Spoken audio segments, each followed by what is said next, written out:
Hi guys, welcome back to the channel. I'm Office Bloke Daz. Office Bloke Aidan. Here we are with a little bit of a different sport today. We've not really covered a massive amount on. Yeah, a sport that from what I've seen is Yeah, we were in the pub last week, wasn't it? We were in the pub last week, and the local hockey team came in. Yeah. And they're all North American. They were Canadian and American. Weren't they? They're some big dudes. But Manchester Storm, is it? Manchester Storm. Yeah, they were all. A lot of them. Some of them, I think, played in the NHL. According to the guy who was there. But I didn't ask for names and details, but they were busy drinking. Yeah. And they had a lot to drink, so I wanted to kind of keep out of their way because they were big guys, weren't they? Yeah. But this is the hit that literally ruined a man's career. Now I know who that is, and I've seen this guy live. Oh, yeah. And I tell you what, I got someone. I don't know if it was a game where this happened, but I've seen it. I'm assuming it's the one with Scott Stevens. And I think I was at the game, but someone gave me tickets to what was called the Black Circle at New Jersey Devils. That's how I got into the New Jersey Devils. Yeah. And I just got, do you want to go to the game? Yeah, okay. And I went, Lindros they were playing the Flyers, and I was sat behind the Flyers bench. And Lindros came up, and he just stood there, and I was like, oh my God, these guys are this big. But is it like, are they a lot bigger because they're on skates as well? Yeah. So the guy's got to be like, I think Lindros must have been about 6'4", 6'5". He was a big guy. And then when he's on skates, he's probably like 6'8". And he just stood there in front of me, looking at me, and I was like... He was just looking at you. I just threw the glass, he just got to the glass, and you just saw, like, you know, when you clock eyes like that, and he was just stood there, and I just looked at him, and I thought, I didn't think they were this big. I had no idea hockey players were. First real game I've been to. Yeah, I was just looking at him going like, wow. I tell you, if I bring my skates, I can get on it. He was huge. And it just, that day, and then he was a player that I'd love to watch. He was such a talent, sort of thing. But let's see what this is, the hit that literally ruined a man's career. This is Eric Lindros. And on May 26th, 2000, the Philadelphia Flyers find themselves in a Game 7 of the Eastern Conference Finals against the New Jersey Devils. But the thing is, Eric Lindros shouldn't even be playing in this game. Yet, he's looking to be the difference maker early in order to help the Flyers advance to the Stanley Cup Final. As he winds up to slice through the neutral zone, he doesn't know that he's about to make the biggest mistake of his hockey career. Every once in a while, there's a player that comes along who has the potential to completely change the entire sport. We call these players generational talents. Players like Gretzky, Lemieux, and, well, Eric Lindros. From day one, Lindros was touted to be the next one. The hype was real and deserved too when you watched him play. Lindros was elite in terms of offensive ability, but unlike so many other players who have scored and racked up points over the years, Lindros brought a physical presence to the ice that hockey fans had never seen out of such a talented player. At 6'4", 240 pounds, it was almost impossible to slow this man down. Seeing a big man move the way he did in the 90s was extremely rare. This gave Lindros the advantage over every player because he could power through you just as easily as he could dance around you. He was a big man with small man skill. However, coming into the NHL, there were a few incidents that made Lindros a polarizing character. Lindros was selected first overall by the Quebec Nordiques, and instead of doing what every first overall pick has done, Lindros decided to hold out. The Nordiques would end up dealing him to the Philadelphia Flyers, and so... Who are they? What did he call them? The Nordiques? Yeah, but what's... It was Canadian City on it, did he say? I don't remember now. Go back. Let's see what go back to the... First overall by the Quebec Nordiques, and instead of doing what every first overall pick has done, Lindros decided to hold out. The Nordiques would end up dealing him to the Philadelphia Flyers, and so the Lindros era was born in the NHL. Lindros was an immediate impact and was absolutely loved by Philly with the way that he played the game. A complete superstar who could score, hit, fight, and play with the pure emotion that made it easy for the city of Philly to love. But when you play that physical of a game, it is extremely taxing on your body. As in the first 7 years of his career in Philly, it was filled with production, but also nagging injuries. He won a Hart... I don't know if that scene there, the Oshawa Generals who he was playing for, I don't know if it's the same Oshawa. That Mum used to live in Oshawa. Oh yeah? Gainey used to live in Oshawa, yeah, in Canada. I'm guessing it probably just outside Toronto. Yeah, could be. You have to let us know. I don't know. It was a suburb of Toronto, sort of area. And she lived there. I don't know if it's spelled the same. I'm not sure, but it was Oshawa. Career in Philly, it was filled with production, but also nagging injuries. He won a Hart Trophy and led the Flyers all the way to the Cup final, but ultimately was swept by Detroit. That was a tough pill to swallow for Lindros and the Flyers, but he was still in his mid-20s entering his prime.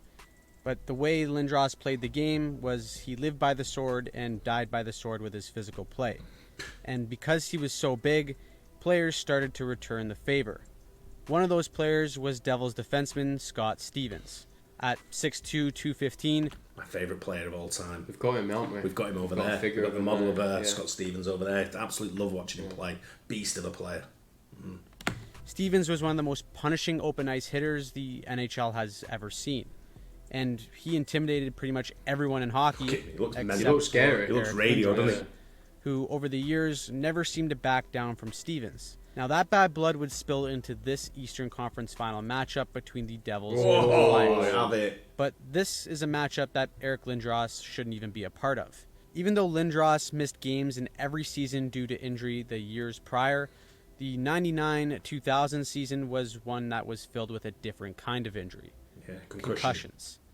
Eric Lindros was a near-perfect player, but he had one tiny little flaw. And that was that he had the habit of skating with his head down. And while his size made it difficult to catch him in a vulnerable position, it was only a matter of time before someone would get their shot, which would lead to this hit by Darius Kasparaitis, giving Eric Lindros his first concussion in the 1998 season.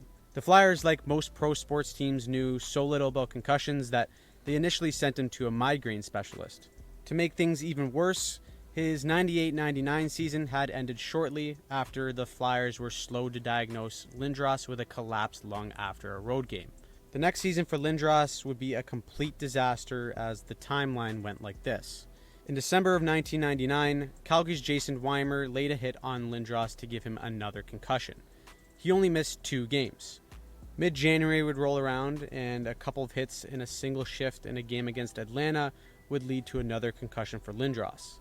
This time, he missed a grand total of 4 games.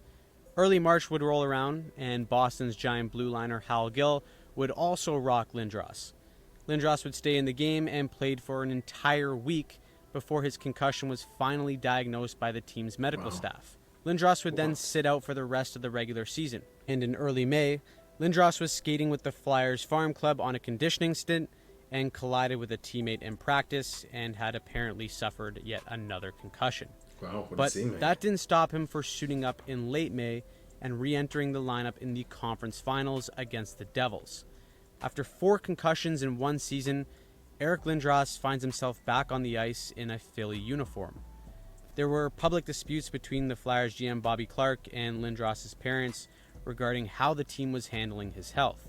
Teammate John LeClaire said at the time when Lindros was getting concussions, the Flyers medical staff were basically saying just give him a couple days and he'll be fine. On top of that, late in the season, a year after the collapsed lung, the Flyers stripped Lindros of his captaincy. So the fact that he's even in this game is a mistake for Lindros, the NHL, and player safety in general. But just 7 minutes into this game, Lindros would make the one mistake that no hockey player should ever make. Turnover at center. Here's 88. Lindros makes the move, and Lindros is hammered down to the ice by Scott Stevens. And Lindros remains down on the ice as all the other players come together. Oh boy. Oh boy. This is the worst. What's the mistake? Putting your head down? Probably the head down, skating into the... Because he's kind of hitting with his elbow almost. He's come in, Stevens' proper, so like giving the big in there, hasn't he? But they've had beef. I remember watching these. The mad thing, the bit I have about this is the thing I have with this. I used to love watching Lindros as a player. He was a really talent to go and watch. And when you go and watch someone like that, even though he didn't play for the team that I liked, I was never a massive fan of the Devils. It was like, you know, it was my closest team. It was my closest team, and I had tickets to go. The people were giving me tickets, and I'd buy tickets to go and watch it. And it was just a great sport to go and watch. I've been to the Rangers. I've been to watch the New York Rangers as well. But watching sort of like I love sport, like as people know, and it's watching the best players at that sport is just really, really good. So watching Lindros play and watching my favourite player, I had 2 favourite players. It was Colin White and Scott Stevens, who played together for the Devils. And I used to love watching them play. So to watch Scott Stevens take out Eric Lindros and finish his career, it was kind of like, for me, I'm like, man, it's like proper upsetting in a way. Yeah. Because I didn't want it to happen, because Lindros was such a talent. You want to see him go on and play. How old was he at this point? Is he like getting to the end of his career though? I don't think so, no. I think he was like, I think he was still like in the high. If he hadn't had the injuries, I think he probably would have carried on, sort of thing. And I think he did carry on. I'm not sure. Someone will have to let me know. I'm not 100% sure. But when you see, I mean, I've seen top players play like Lemieux. I've seen Gretzky. I've seen like, like I say, Stevens, Lindros. You see some of the top players play ice hockey. And it was just amazing to watch him play. And when he stood there with me, and I'm thinking, size of this guy, he's skating around like that. It baffled me. So when I seen this, I was just like, kind of a bit upsetting for me, because he's one of my favourite players. Getting hit by me, the favourite player. Yeah. Sort of thing. It was like a bit sort of like, hard to sort of like get your head around it. Case scenario here. Well, it's bad the way he was stayed down. Eric Lindros. Stevens came across. Entering the Devil's zone, Lindros would cut into the middle of the ice with his head down towards the side of none other than Scott Stevens. Now, by today's standards in the NHL, this is maybe the dirtiest type of hit you can land against another player. Today, it would draw a 5-minute major, game misconduct, and definitely suspension, because the principal point of contact from Stevens' shoulder was the chin and the forehead of Lindros. It was bad. That game and that hit would mark the end of Lindros' career as a Flyer and his future as an NHL superstar. To add insult to injury, the Flyers lost Game 7 2-1, and they also lost perhaps the greatest power forward of his generation. Let's go Devils. Lindros would sit out the entire following season with post-concussion syndrome, while demanding a trade that would eventually come with the New York Rangers. After that, Lindros would only play in 5 more seasons, but he was a shell of the player that he once was. The physical play that separated him as a superstar just completely disappeared. Do you know what it is? He's just scared it's going to happen again. I forgot he went to the Rangers, because I think I might probably, because I used to watch Mark Messier play as well. But do the Devils have like a rival? The Devils, it would be the Rangers. Is it? Or the Flyers. I think everyone when the Rangers. So he's left the Flyers and gone to the. Oh man, yeah. Yeah, it's all the same the area. Rangers and the Flyers, surely, because New York, Philadelphia is always a bit of a rivalry. Well, it's the New York, Philadelphia, well, New Jersey Devils. New Jersey borders Philadelphia, but borders Pennsylvania. Yeah. Sort of thing. But you've got like, I think when you look at the Devils and the Rangers rivalry, that's quite big. But I think when you had people like Scott Stevens playing in your team, I think everyone was your rival, because he was kind of a hated player. And then, like I said, then you had Colin White with him as well, who was just as nutty as he was. Sort of thing. It was just a great time to watch the Devils, when I used to go and watch them, because they were powerful. Mark Messier even said at the time that the concussions were an issue to the point where Lindros would give a hit and it would impact him almost instantly. Suffering that many concussions in that short of a time period would seriously jeopardize anyone's career. Yeah. But this hit would be the final dagger to ruin Lindros' career indefinitely. Lindros would then retire after the 2007 season, and during his 13-year career, he missed the equivalent of 2 or more seasons because of injuries, most of which were concussion-related. If he remained healthy, Lindros could have been one of the all-time greats. For his entire career with the Philadelphia Flyers, Lindros averaged 1.3 points per game, which placed him at the time in 4th place behind only Gretzky, Lemieux, and Bobby Orr. He was on pace to be one of the greatest players to ever lace them up. Lindros wasn't the only victim of a Scott Stevens hit, by the way, as 3 years later, he would do something similar to superstar Paul Kariya, except Kariya came back 5 minutes after that hit and gave us one of the most legendary moments in hockey history. You're going to do it? Near side Kariya.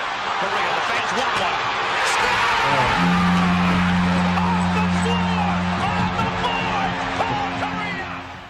Despite that great moment, though, Kariya admitted after that he had no recollection of the next 3 days and ultimately ended up retiring because of concussions as well. In today's NHL, the league has come a long way in player safety with concussion spotters and headshots to avoid more situations like Lindros and Kariya. But this moment right here is a mistake that could have been completely avoided. First by the organization, and then by the player himself. For a player that made very few mistakes at the height of his dominance, this one flaw in his game ultimately ruined what could have been one of the most dominant careers in NHL history. You watch that, the more brutal it is, isn't it? I guess at the time, if it's illegal, I like this channel as well, Hockey Psychology. I like the way you explain that. He's got a soothing voice. He has, yeah. He explained it well, and he went through. He told that story great, sort of thing. Yeah. But it's like I said, it's just a shame for me to watch someone who was a great player like Lindros be taken out by one of my favourite players, who was Stevens. Stevens was a dirty get. You know what I mean? Don't get me wrong. Yeah, but you like. But when he's on your team, when he was our dirty, he was our dirty man. You know, he was our arsehole. But he was, you know, that's the game. It's a brutal game, hockey. It's a real tough sport. And if you're going to skate with your head down like that, I've never played it, I don't know. But if you're going to skate with your head down... that would be natural. I'll be like having to look at the puck the whole time. Yeah, but these guys know what they're doing. Yeah, Scott Stevens definitely knew what he was doing, especially his Paul career as well. He knew I would exactly have fallen what over just on the ice before I got hit anyway. He was brutal. He was doing them hits all the time. Yeah. That's what he was known for. Yeah. But he was, at the same time as well, he was a great hockey player. So it's although people probably disagree, who weren't a Devils fan, but he was a great hockey player. Could never disagree of how good someone actually was, even if he played for a different team. I used to love going to watch, you know, having a sports town that we had sort of like on our doorstep in New York and New Jersey, the Giants, the Jets, the Devils, the Rangers, you know, the baseball that was there, the Mets, and even Philadelphia wasn't far away. Yeah, and that's got like a sports team in every sport. So you know, it was great to go because I had the chance to watch people like Gretzky, Lemieux, you know, people like that, Marc Messier. There was a laundry list of people who've been to see live, you know, basketball, you know, going to watch the basketball as well. So it was really good to see. But see people like Patrick Ewing play basketball. Yeah, you know, it's just great to do, and it's sports just for me, sports the medicine for everything. And it was sad to see that with Eric Lindros, such a talent. But let us know what you think in the comments as well. We know it was a bad hit, we know it was wrong, and all that kind of stuff. But that's the sport. It is the sport, 100%. Yeah. Don't forget to like and subscribe, and we'll catch you on the next one. Cheers. Cheers.